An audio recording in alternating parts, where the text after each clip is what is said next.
Marcus Tate disappeared on a Tuesday, which seemed appropriate for a man who'd spent 15 years making other people's money disappear. Not stealing it, that's important. Disappearing it. There's a difference legally and morally, though Marcus had stopped being certain about the morality part around 2024. His penthouse in Rainier Square Tower looked like a crime scene, but only if you knew what to look for. The coffee machine still warm at 6:47 a.m. The Wall Street Journal delivered, but unread. 3 monitors displaying cryptocurrency flow patterns that Valencia Torres, his executive assistant, though that title was laughably insufficient, recognized as active. He'd been working. Then he'd stopped. Valencia stood in the bathroom doorway, staring at the Patek Philippe on the marble counter. Marcus's father had worn that watch through 30 years at Boeing before the layoffs. Marcus wore it through Harvard, through his hedge fund years, through the pivot to crypto architecture that made him a billionaire by 43. He wore it sleeping. The only time she'd seen him without it was in the shower. She picked it up. Still warm. Across the city in a Capitol Hill walk-up that smelled like coffee grounds and obsession, Sienna Kovac was reading the email for the 7th time. She'd been investigating Marcus Tate for 11 months, ever since a source at the IRS mentioned that 17 billionaires had somehow reduced their taxable assets by 64% in the same quarter that Congress passed the Emergency Wealth Preservation Tax. All 17 used financial infrastructure designed by the same architect. I built the Cathedral. Now I'm burning it down. The metadata said the email originated from inside the FBI's Seattle field office at 4:12 a.m. Either Marcus had hacked federal systems, or he'd physically been inside. Neither option made sense.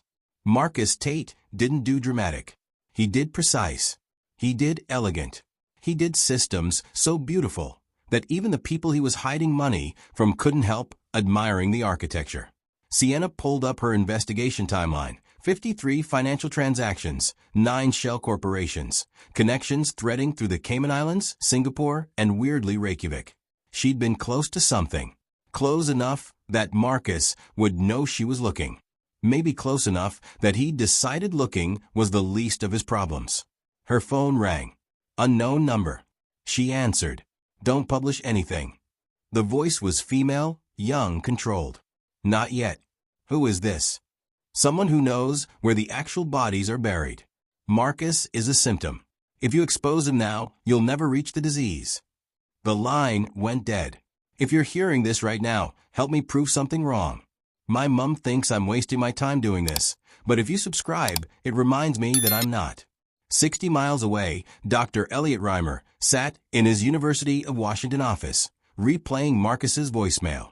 Remember what you said about Oppenheimer? You were right. They'd had that conversation sophomore year, drunk on cheap whiskey, arguing about moral responsibility. Elliot had said that Oppenheimer's sin wasn't building the bomb. It was believing he could control what it would be used for after. Marcus had laughed at him then, called him naive, said tools were neutral, only intentions mattered. Elliot hadn't heard from Marcus in 4 months. Now this, a confession or a warning, he couldn't tell which. Valencia stood at the floor-to-ceiling windows, watching ferries cross Elliott Bay.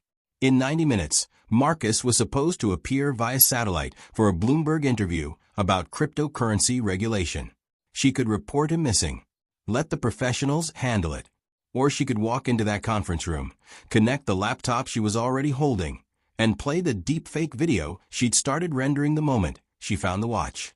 She'd built the deepfake system for emergencies. For moments when Marcus needed to be 2 places at once. She'd never asked why that might be necessary. Now she understood. She'd been building his exit strategy all along, disguised as efficiency. The watch was heavy in her pocket. Marcus had left it behind because he wasn't coming back. The question wasn't where he'd gone. The question was what he'd left ticking in his absence. The fake Marcus Tate performed beautifully. Valencia watched from the Bloomberg Studios back room as her deepfake discussed cryptocurrency regulation with the confidence of a man who had nothing to hide. The AI captured his cadence perfectly. The slight pause before technical terms, The way he deflected with questions instead of answers. 13 minutes of interview. 0 tells. She'd built this system over 18 months, training it on 847 hours of Marcus's speeches, interviews, and private recordings. He'd told her it was for efficiency. Now she understood it was for disappearance. You don't build a perfect copy of yourself unless you're planning to leave the original behind. The interviewer asked about the wealth tax legislation. AI Marcus smiled slightly. The question isn't whether the wealthy will find loopholes. The question is whether we're honest about designing the loopholes into the system from the start. It was something real Marcus had said before, but now it sounded like confession. Sienna sat in the back corner of the Pike Place Market coffee shop where tourists never ventured, watching her IRS source's hands shake as he slid the USB drive across the table. Thomas Chun had worked in financial crimes investigation for 16 years. She'd never seen him scared. "This doesn't exist," he said. "I didn't copy it. We never met." "What's on it?" "Proof that the system isn't broken. It's working exactly as designed." He stood, walked out, left his coffee untouched. The drive contained 2,847 files. Architecture diagrams, financial flows, transaction logs. But it wasn't the money that made Sienna's breath catch. It was the metadata. Every transaction included behavioral tags. Luxury goods, yacht. Political contribution, untraceable. Medical emergency, offshore. Blackmail payment, cryptocurrency. Marcus hadn't just built a system to hide wealth. He'd built a surveillance apparatus disguised as a privacy tool. Everyone who used Cathedral thought they were invisible. Marcus could see everything. At the University of Washington, Elliot Reimer opened the package with hands that remembered younger versions of themselves. 20 years old, drunk, arguing about philosophy in dorm rooms that smelled like ambition. Marcus's college notebooks. Pages of algorithms mixed with ethical questions in the margins. If transparency is impossible, is documented hypocrisy the next best thing? The note was in Marcus's current handwriting, aged and precise. "I always intended to destroy it. I just needed to understand who deserved to burn first." Elliot had spent 2 decades teaching behavioral ethics. He knew the psychology of whistleblowers, the architecture of moral reasoning, the moment when documentation becomes complicity. Marcus had crossed that line years ago. The question was whether he'd crossed it accidentally or deliberately. Valencia bypassed Marcus's standard security in 40 seconds. She'd built most of it. His private server contained folders organized by client name. She opened Senator Patricia Vance's file first, alphabetically arbitrary. Inside, voting records, campaign contributions, financial statements, and video. Time-stamped, high-resolution video of the senator at an underground poker game in a Soto warehouse, betting money that shouldn't exist in accounts that weren't disclosed. Marcus had been blackmailing them, or protecting himself, or building evidence. Maybe all three simultaneously. Across the city, Sienna found the same name in Cathedral's transaction logs. Senator Vance had moved $43 million through Marcus's system in the 6 months before voting for the wealth tax legislation. The hypocrisy was stunning, and it was documented with forensic precision. Sienna called the FBI field office, asked for Special Agent Carson Way. He answered immediately, like he'd been waiting. "You met with Marcus Tate this morning," she said. Silence. "Then did I?" "The email he sent me originated from your office." "Then I imagine Mr. Tate wanted you to know he was cooperating with federal investigators. The question is whether you're going to help or interfere." "Where is he?" "I suspect he's exactly where he wants to be. The problem is that 11 other people want him dead, and 3 of them have the resources to make it happen." The line went dead, but the message was clear. Marcus hadn't disappeared. He'd positioned himself. Every piece moving exactly as he designed, even as the board caught fire around him. Sienna's article went live at 6:47 p.m., exactly 12 hours after Valencia had found the empty penthouse. The headline was surgical. Cathedral. The invisible infrastructure hiding billions from America's wealth tax. She'd buried the real revelation, That Cathedral was surveillance disguised as secrecy, beneath layers of financial jargon and regulatory speculation. Most readers would see a tax evasion story.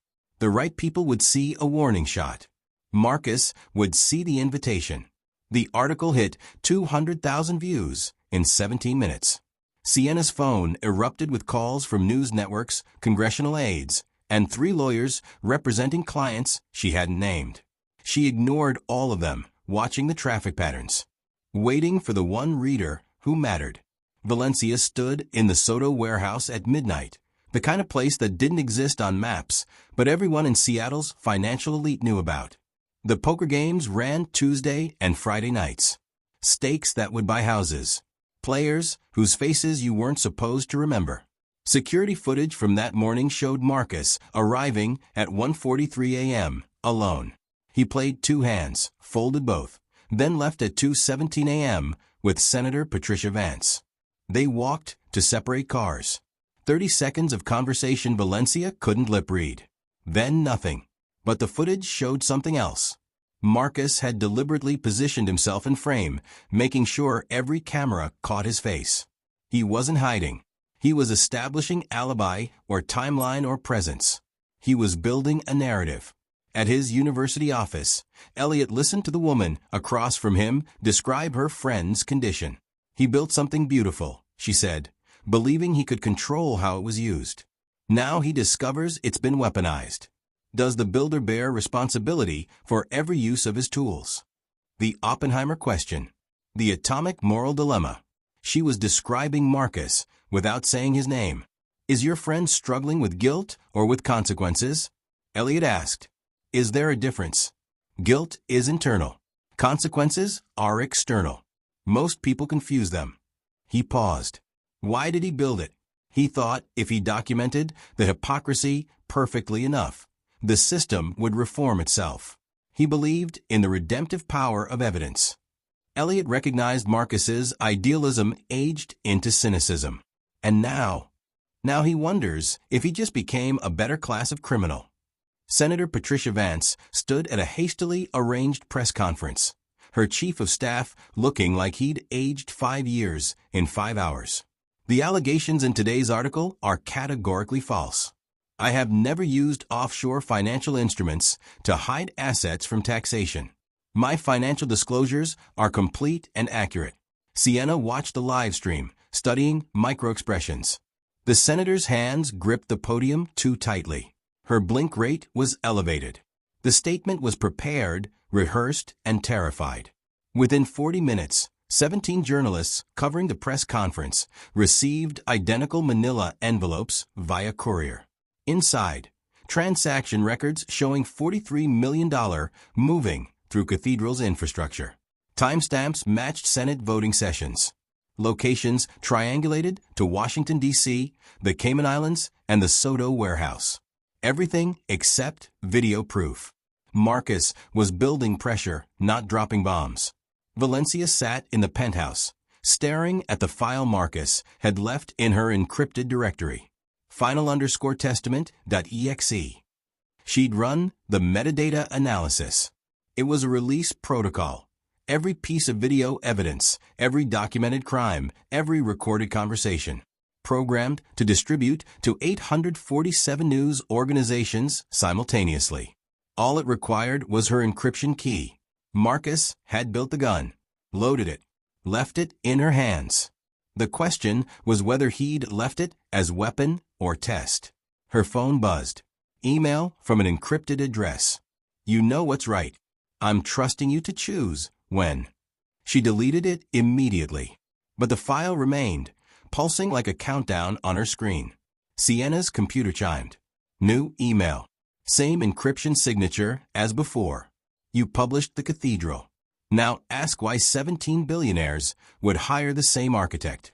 They didn't want privacy. They wanted insurance. I have evidence of their crimes. They have evidence of each other's. Mutually assured documentation. I didn't build a tax shelter. I built a Mexican standoff. And someone just drew their gun. Adrian Cross's body was discovered at 6:23 a.m. in his Mercer Island Estates home theater, a single gunshot wound to the head. his hand still holding the vintage Colt revolver.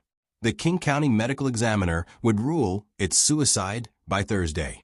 The timing 41 hours after Sienna's article, 19 hours after the senator's press conference, made coincidence mathematically impossible. Cross had been one of the 17. Seattle's third richest tech entrepreneur. Cathedral client since 2024. And according to the encrypted files Marcus had distributed, guilty of securities fraud totaling $340 million. Sienna stared at the news alert on her phone. 1 down. 16 to go. Or 16 left who might kill to stay hidden. The woman sitting across from Elliot in his office looked nothing like Marcus. Shorter, rounder features, 20 years older. But she had his eyes. That same analytical distance. I lied about having a friend, Dr. Tate said. It's my brother. And I think he's orchestrated something he can't control anymore. Elliot set down his coffee carefully. Marcus has a sister. Had. Officially, I died in 2019. Car accident in Portland. Closed casket. He paid for the death certificate, the funeral, everything. I needed to disappear from medical malpractice litigation that would have destroyed me. He made it happen. She paused. Now I'm the only person who knows what he actually built. Which is, not a tax shelter. An entrapment system. Marcus didn't just document his clients' crimes. He created opportunities for them to commit new ones. Introduced them to people who needed bribes. Suggested investments that required fraud. Built situations where their worst instincts would generate evidence. Elliot felt something cold settle in his chest. Why? Because documentation of past crimes can be explained away. Active, ongoing criminality, that's different. That's leverage that doesn't expire. Agent Carson Way sat across from Sienna in an FBI interview room that smelled like burnt coffee and institutional anxiety. Marcus Tate contacted us 6 weeks ago. Offered complete testimony against 17 individuals in exchange for immunity. Financial crimes, political corruption, securities fraud. We were building the case. Then he disappeared. Why tell me this? Because Adrian Cross is dead, and Marcus is either the next victim or the killer. We need to find him before the other 16 do. Sienna leaned back. What's my incentive to cooperate? The same as his. You publish the truth, or you become part of the body count. Valencia had stopped trying to predict Marcus's moves and started thinking like the system he built. Cathedral tracked everything, including Marcus. She accessed the geolocation metadata from his devices, expecting VPNs and routing obfuscation. Instead, she found precise coordinates. Salish Lodge, Snoqualmie Falls. Room 408. Check-in date, Monday. 2 days before he disappeared. He'd never left. He'd just stopped being findable by conventional means. The hotel records showed a guest named Elliot Reimer, his best friend's name, the friend he'd sent the Oppenheimer message. Marcus was hiding behind the identity of his own conscience. Tate's hand shook slightly as she showed Elliot her phone. News alert. Senator Vance's Chief of Staff, David Morrison, dead in single-car accident on I-90 eastbound, 2.3 miles from Snoqualmie Falls. Vehicle left the roadway at high speed. No mechanical failure.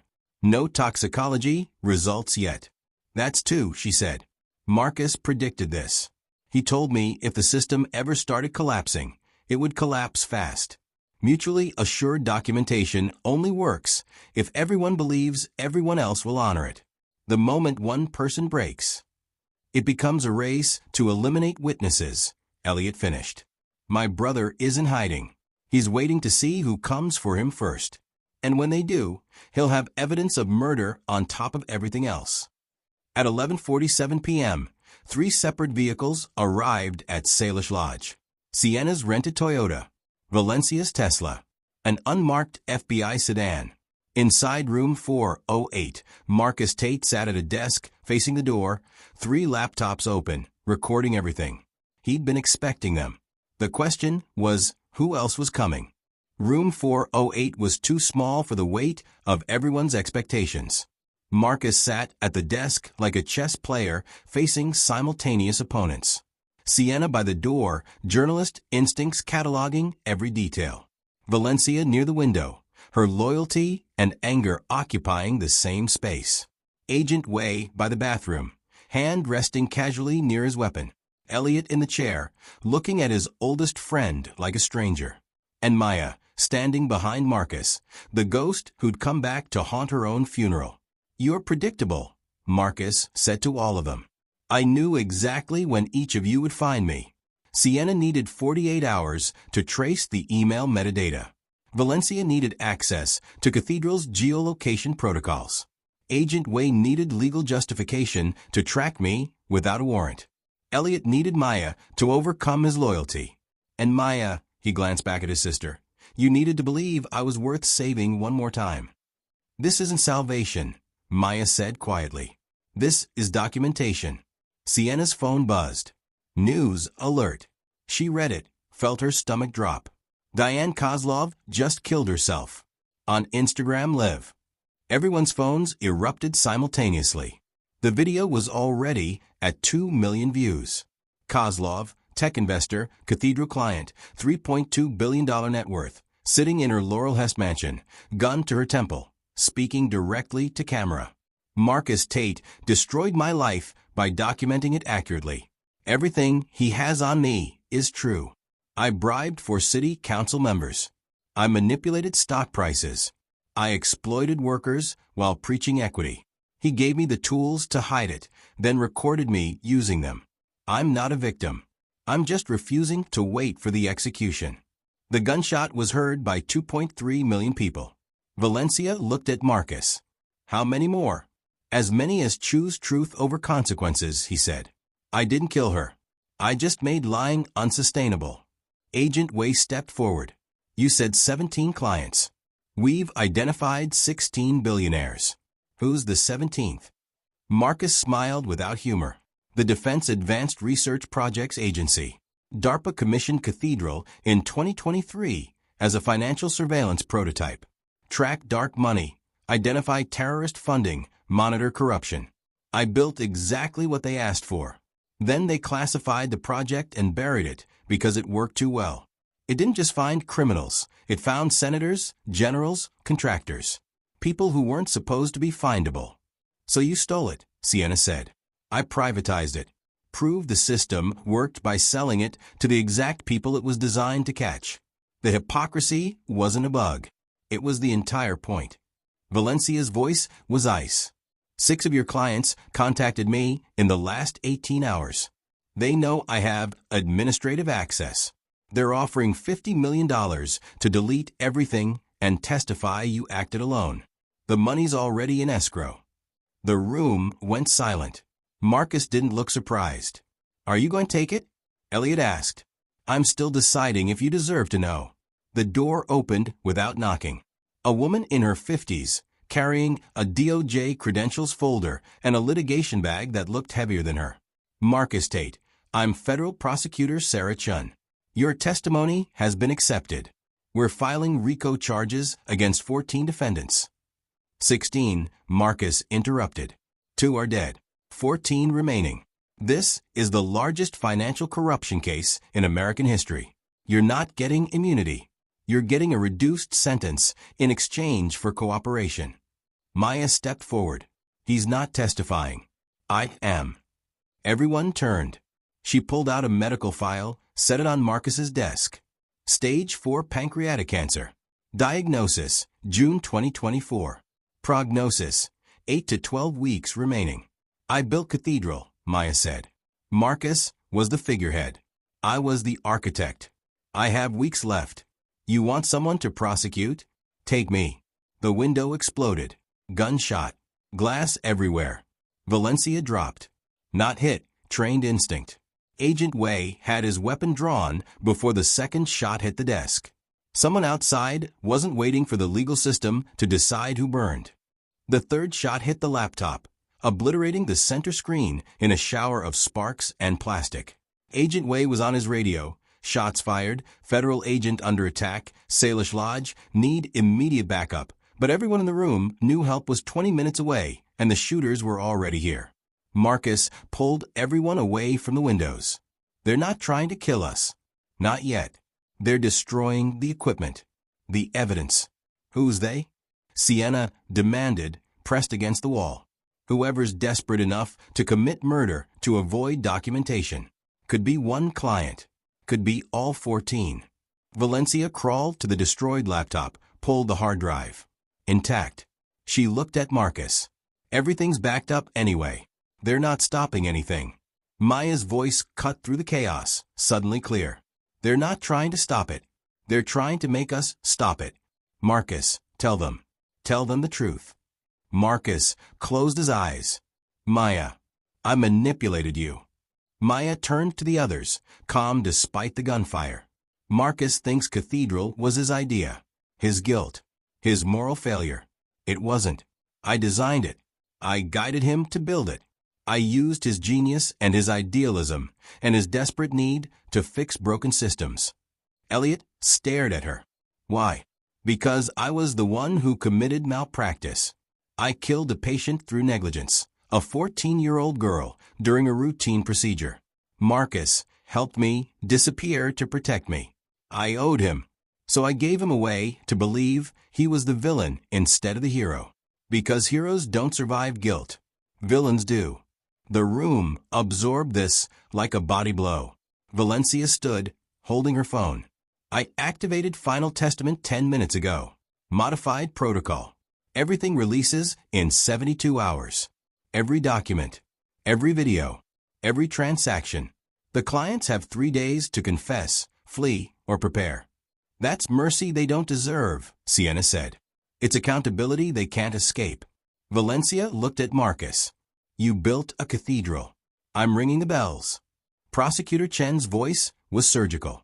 Ms. Torres, that release violates federal evidence chain of custody. You've just contaminated the biggest RICO case in history. Good, Valencia said. Because you were never going to prosecute them anyway. Chen's silence was confirmation. You want Cathedral intact, Marcus said quietly. You want the system operational so the government can use it. That's why you're here. Not for justice. For infrastructure. We can't let this level of financial surveillance fall into private hands, Chen said. Or become public. It would destabilize. Everything, Marcus finished. Yes. That's the point. Elliot moved to Marcus's side. There's a maintenance tunnel. Leads down to the Falls observation platform. We can get you out. To where? I'm either a federal witness, a fugitive, or a corpse. Those are the only options. There's always another option. Marcus looked at his oldest friend. Is there? You're the ethicist, Elliot. You tell me. I built a system to expose hypocrisy and became the hypocrite. I documented crimes and committed new ones. I tried to force accountability and created chaos. What's the ethical option here? Elliot had no answer. Marcus moved to the intact laptop, opened his personal social media accounts, dormant for years but verified, authentic, his.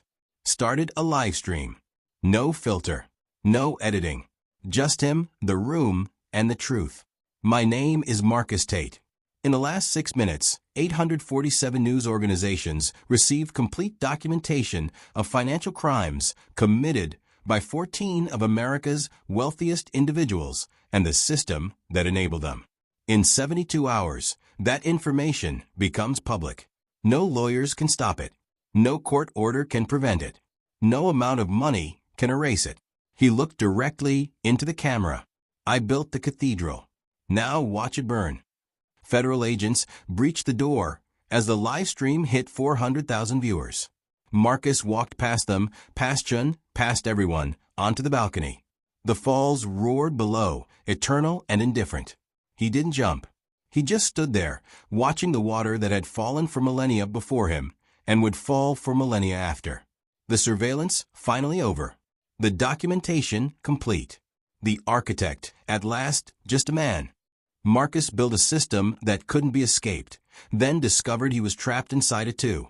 If this story made you think differently about surveillance, accountability, or the systems we build, let me know in the comments. What would you have done in his position? And if you want more stories that explore the dark side of power and technology, subscribe. Because the Cathedral has more architects than you think. Thanks for watching.